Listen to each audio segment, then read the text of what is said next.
Welcome to Homeschooling and Life Unfiltered with Court and Jess, where real talk meets real life. Court and Jess are two friends, fellow moms, and business partners who live in different time zones and juggle homeschooling alongside motherhood and entrepreneurship.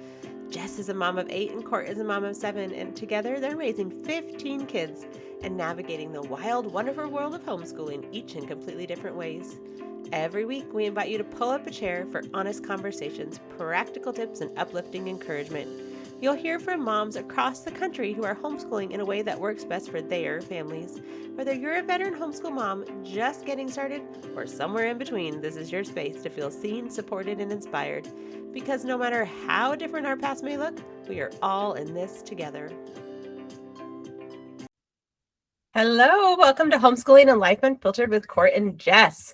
We are, halfway through our spring little, I don't even know what we call it, our spring session or spring whatever, but today we're talking theme. There you go. Today we're talking about traveling with kids. We've got spring breaks. We've got summer vacations coming up. We have all kinds of traveling coming up. So we are just going to kind of talk about traveling with kids, traveling with big families.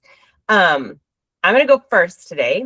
And I kind of have like seasons. Like last week we talked about kind of like whatever your season you are. So we have like our season with a bunch of littles, we have our season with bigs and littles, and then we have our season with all bigs. So many moons ago when I had all littles, and this was back like before Pinterest and before anything, like we didn't have anything back then. We were on our own. We had the library and we had maybe parenting magazines, I guess. I have no idea where this came from, but this is what I did.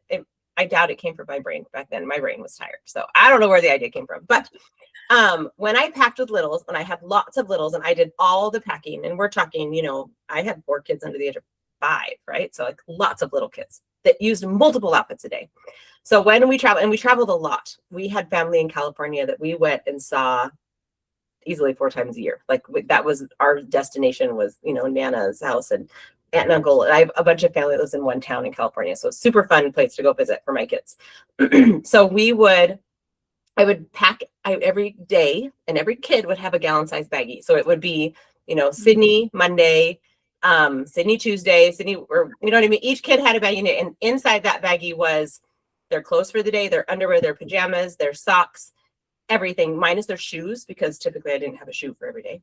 I was a little bit crazy back then, and I probably had a matching binky in there for a baby and a hair bow. I was that mom, you guys. I had a bunch of girls, so everything matched. But we're talking like for an infant, it would have 3 outfits in there, and it would have 2 sleepers, and it would have all the things, and you could like vacuum pack it. You like squish all the air out, and you can fit a ton of baggies in there. And then we would just put the dirty clothes back in the bag too. Or depending upon where I was, and that would depend on where I was. But if I was like at a family's house where I could have a laundry hamper, we had a laundry hamper that I would fill up with all the dirty clothes, and then I would wash as we go, so that I would not come home with suitcases full of dirty clothes. So that was when I did everything phase of life. So that was like before packing cubes. So like now we have packing cubes, we probably could do things like that. But and I reuse the baggies, so it's not like a total waste. Like I would just save them, and they would live in our luggage, and next time we would go, I'd pull out the, Monday bags, and there's all the Monday bags for all the kids. So I did that a long time. I had one friend who did it, and she would rubber band the clothes, so she'd roll them. So like socks, underwear, clothes, and then put a rubber band around them. Yeah. I don't know why rubber bands was just too hard for me. So a baggie was easier. I have no idea why. Hair twisters, because then we also had hair twisters with us. Oh, like a scrunchie or a ponytail? Like a ponytail holder. Yeah. What did you call it though? A twister. Oh, there you go. Hair twister. So that was back many moons ago when I had littles, and then when we got same thing, but we never put dirty clothes back in. I never thought about that, and I was the person who was like probably tossing the bags. But that's so funny. I did the same thing. I love it. But I did not have matching binkies and bows. I will tell you that I was not that mom. Okay, so that was when I had tiny littles, and then we got to the phase where you had the kids that could kind of pack themselves a little bit, but then we still had like youngers. And so I paired up a lot. So I would make a list, like here's your, you need 3 pairs of pajamas, you need 4 outfits, you need 4 pairs of socks, 4 pairs of undies, for whatever, a jacket, a pair of jeans, whatever it is. I would make a list, and normally it would go on the whiteboard, like in our schoolroom. And so, or I would make copies. So like as they've gotten older, now I make one and we photocopy, and there's like check boxes. They have to like check it off. And something that, wait, it was a grandparent gift when my kids were younger. They all got their own individual little like roller suitcase, but it wasn't like the big ones. It was just like a cloth one. So it only had one side. Like it was a reasonable size. Yep. You see them everywhere. So they're not like those big, huge, like ones we take on airplanes, but like a kid size suitcase. Yep. So then they got to be independent, and then they would do it. They would check off their list, and then they would bring it to me to check. Like I would have to like look at it and see like, okay, like you had all these things. And the reason being, you guys, we went one time and well, hold on, let me go back to that. And the big kid would help a little kid. So like my 12-year-old would help my 3-year-old and be like, okay, this is what we're doing. And buddy system. So yeah. I had the buddy system and I was like, I don't need to check anymore. The big kids know what to do. We went to our family cabin one year, and Macy was probably 6. So my kids were big. I had big kids, right? Well, it was kind of like Macy was like, so she was at the point of like packing herself, but we forgot the like check the suitcase thing. You guys, we got to the cabin and she looked like a homeless child the entire weekend. And we were talking like, my in-laws are like country club members. So we were at the country club and she had on like mismatched clothes with holes in her legs. And oh my gosh, it was like the most embarrassing weekend. I'm like, I'm not taking her to the house. Sorry, we're just going to stay home because, and it was my bike. I didn't check. And everybody's like, well, I thought you checked and I thought you checked. And so I still check. Macy's 11 and we still check suitcases. So they can pack their own suitcases with the list, but I still double check to make sure that we have, you know, because they can check a check mark by a jacket, but forget to put the jacket in there because they know that they have it. Yep. But not in the suitcase. So that's kind of how we've evolved. But I don't care how old you are a high schooler. I still make a list of like, hey, these are the things we're doing when we travel, because they don't always know what we're doing every day, right? Or they don't know to look at the weather or think to look at the weather. But again, those are like training things. We're talking about those things, and I'm talking through like, how do we make a list? Like, let's look at the weather, because now we can have them look at it. Like, hey, what's the weather going to be like? So what do we need? We know that in California, it's hot during the day, but it's still cold at night. So you still need a jacket even in July, or you still need a pair of jeans, and you always pack an extra outfit because you never know. We have clumsy children and we spill things. And, talking, those are life skills, right? That you need to learn. So that's kind of how we have done it. And I will say, when my kids were really little and I was packing, I almost always packed right from the laundry. Like as I would fold laundry, and I would pack right from the laundry, because those are the clothes I know they like. And it was so much easier than having to like go dig through drawers. Yeah, no, same. And the laundry is always like, if we're ever, like the main thing that keeps us or makes us run late to getting out the door on time for vacation is waiting on that last load of laundry. Cause it's the same thing. Everything that they want is in the laundry or has recently been washed. Yeah. Yeah. So that is kind of like my packing how-tos. So I kind of thought you guys, again, we didn't talk about this ahead of time. So I would love to know, like, how did you pack your littles? Or like Jessica's in the throes of it with a 1-year-old, right? How are you doing it now? But then I also kind of want to touch on, like, how do you keep kids entertained in long car rides? Or like, what are some of those tips and tricks that you have for that? Yeah. So I guess like the big thing for me, so we really love to travel, and we do all kinds of traveling, airplane, car rides, camping, all the things. Camping is definitely one of my favorite because I am a little bit of a germaphobe, and I love that we can just be in our camper. It's like our own, right? Like our own dirt, and our own space, and our own mattress and all the things. But the biggest perk for me of having a camper is that I can spend a couple days before we leave packing all of the clothes, like packing it, right? Like I'm not stuffing it into a suitcase. We're loading drawers and like putting the shampoo in the shower and all the things. So I really love that. But for me, for packing, the number one thing is, well, actually, let me back up. So the big thing that I try to remember, like when I'm going into traveling, is that the traveling is part of the journey. Like it's part of the fun and part of the vacation. So I always try to do things to make the traveling part special so that it doesn't feel as stressful. Cause it's like, we're not trying to just hurry up and get through this part, right? This car ride, this airplane ride to get to wherever we're going. And then the vacation starts, right? Cause then you're like crabbier and it's not as fun. And everybody's just, just want to get to something else.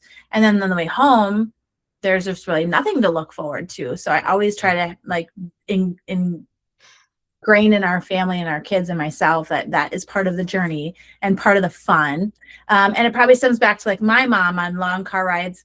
Like my mom, I always say she was like the original crunchy homeschool mom. We just briefly homeschooled and then she had to go to work, but she had like a homemade cardboard clock in the big van that she would like take it down by the hour. Or she'd, just have different things at certain times, but that we'd get like halfway through the trip or something like that. But for packing, for me, I'm not going to reiterate everything you said, but super similar to yours.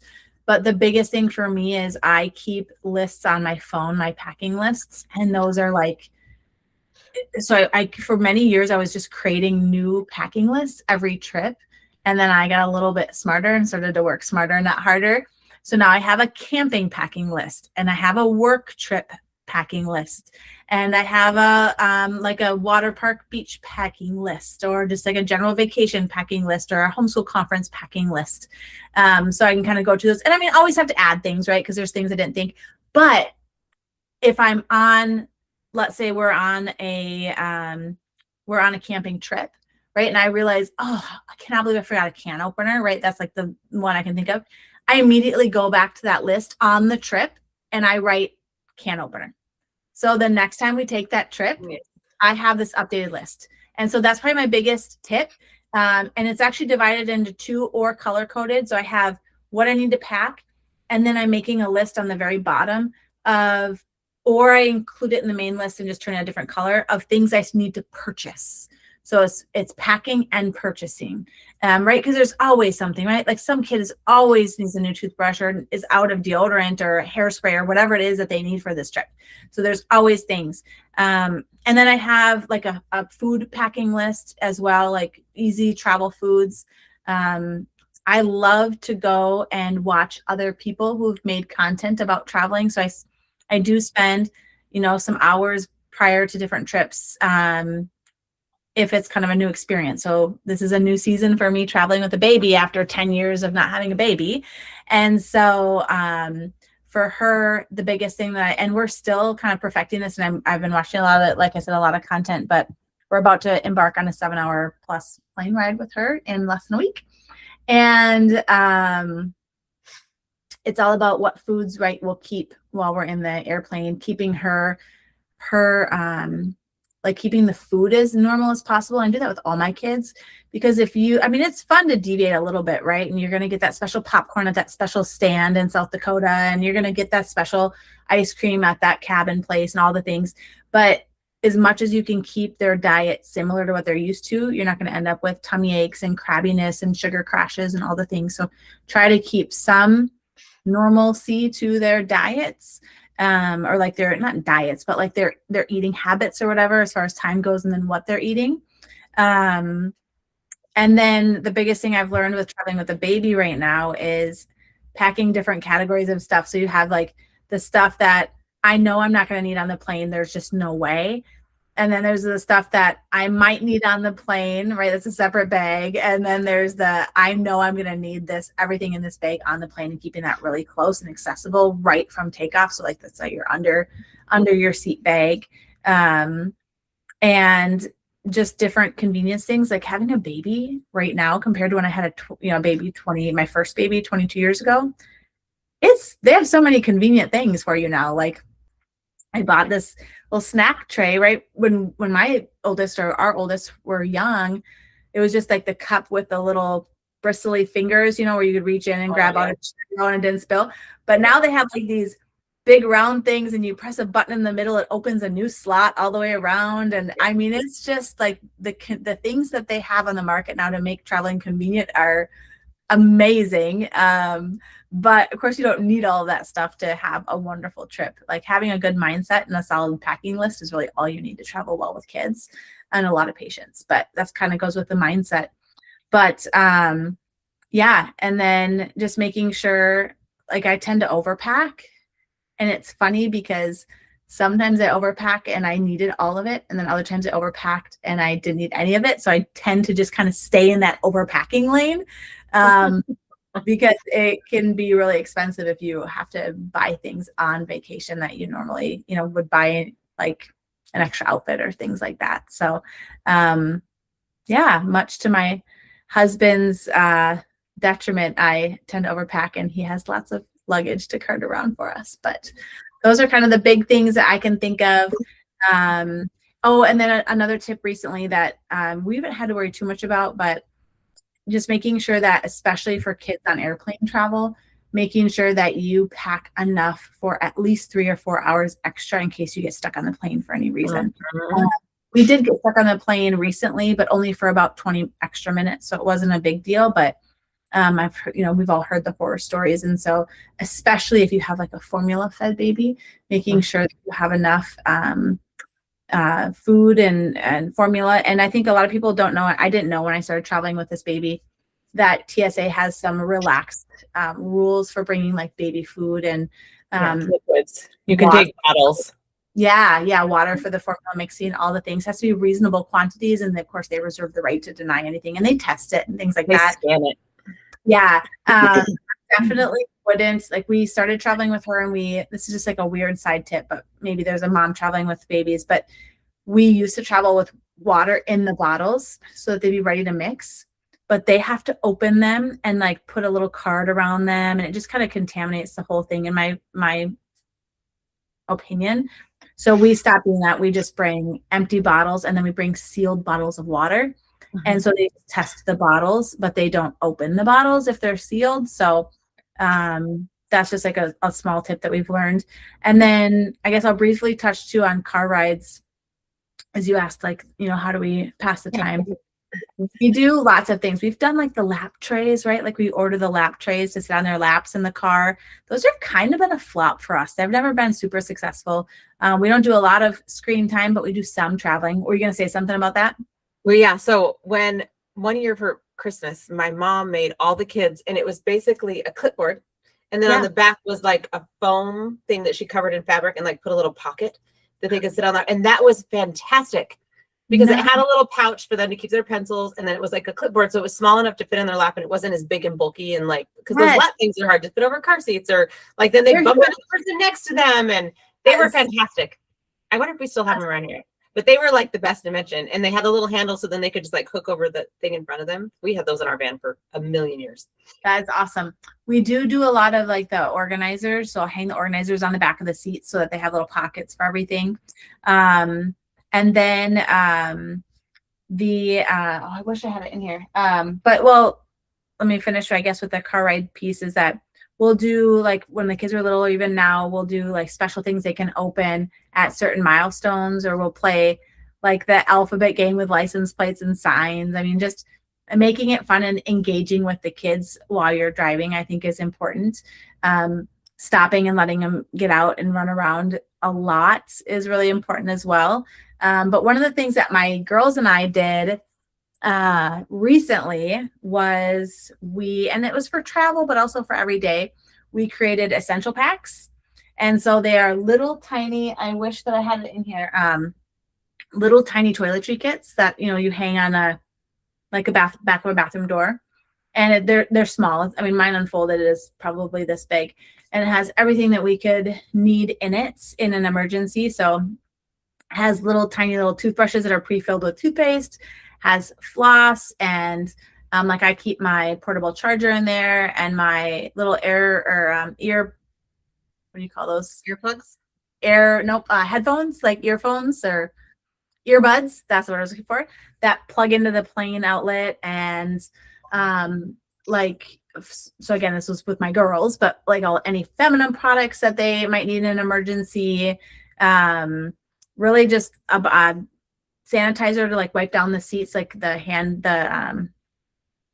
like Clorox wipes kind of in a little bin, to clean off on the airplane, hand wipes and things like that. I mean, just really anything that just makes your life a little bit easier when you're out and about, whether you're traveling or just in the car on the way to dance or whatever it is.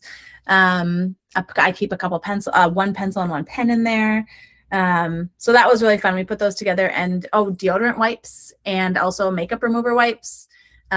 just a bunch of little things. They make these things are just little individually wrapped. And so that was really fun to put together. And we take it on the plane. We take it everywhere we travel. We all do. Or the 3 girls and I, and they have been awesome. So I think it's just being well prepared, well packed with a good mindset makes for a trip that is enjoyable for everyone.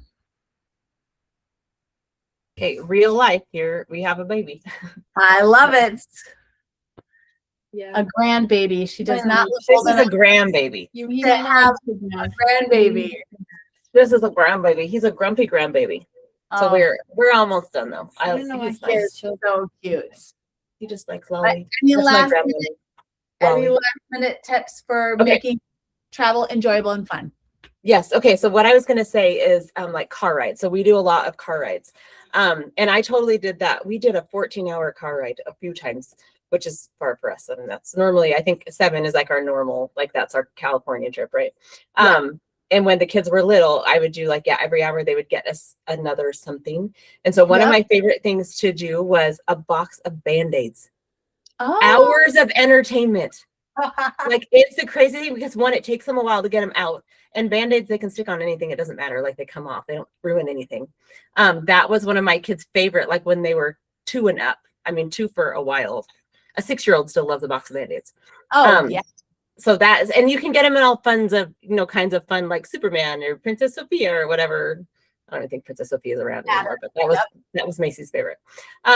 So there's that. And then if stickers, like a page of stickers with the tip that like you take off the back. So like a sticker, how it has like, so if you take off the back piece, so it's just the stickers, they can get them off so much easier and they don't need help because so that would be just a plain notebook, and a big thing of stickers is huge, like just as in a little entertainment. And we do a lot of audiobooks. We always listen to fun audiobooks as a family. We do TV, like we'll have movies that we'll do. And a lot of the times what we do now, I don't have a car that has a TV in it anymore like I used to when the kids were little. We'll put an iPad like up at the front, like hooked to like the seat, and we plug it into the car radio so everybody gets to listen. Even me, like as driving, like I can listen to the movies, and we always do musicals. It has to be something that I want to listen to. So it's something fun. So there's that. Just to kind of keep everybody, like included as a family, getting those bonding experiences count for that too, right? So that's probably some of my favorite things. Oh, we have a ton of, one more. I have a bucket that's like my car bucket that we take on trips. And so it's full of like little car games, or we have a bunch of like little travel games. We have all those like little logic ones where like you put the 1 colored circles in. I don't know what those are called. Like brain teaser games. Yes, those. Yeah. A bunch of those, or like the little maze balls where you have like a little metal ball and you're like trying to like use car bingo. I used to have paper ones, but I finally found like a little Cardboard. That moves around. So it's in my car now. My big kids will use it. Like the junior high school kids will get in the car and they're like, I get this one. And we're driving down the road and they're like, oh, and like one of them is like our river. Like we don't have it. So we count canals in Arizona. Like if you pass a canal. So silly things like that. But I don't care how old you are. They still, I mean, literally my daughter's a freshman and her friends were in the car doing it the other day. I was like, you guys are so silly. And they're like, there's a fire truck. There's a American flag. There's a gas station there. It's silly little things that they never outgrow that. No. And it makes for such great memories and helps pass the time so that the journey is enjoyable too. Because I think that's just as important as having a good time once you get there. Yeah, they're funny. Now they know with those bingo things, they're like, Mom, can you take this route? Because they know that if they do it, they'll get their bingo first. They know how to get it done. That's awesome. I love it. It's fun. So I think anytime you can make the trip, like, that's part of, like you said, is part of the journey. Like that's part of the vacation is the trip. And it's really funny. You saying the thing how you keep your list, which is a genius idea. And I'm wondering if maybe you told me that last year because you made me think of it. I have a 4th of July because we always go to the beach for 4th of July for the week. And I have a 4th of July packing list. That's the only one I have because that's the only consistent thing we do. But I was like, oh, I have to remember to use that at 4th of July. So when it comes time when I complaining about packing, remind me that I have the list on my phone because I probably won't remember. I love it. Well, sounds good. This has been great. And for our listeners and viewers too, if you guys have tips and tricks, let us know. Or if there's more specific questions you have about different seasons that you want us to go into more depth, just let us know. Yeah, this was great. All right. Thanks, everybody. This was so fun. And welcome to real life and grandbabies coming to visit. Thank Real you, life. grandbabies. Have a great week, everybody.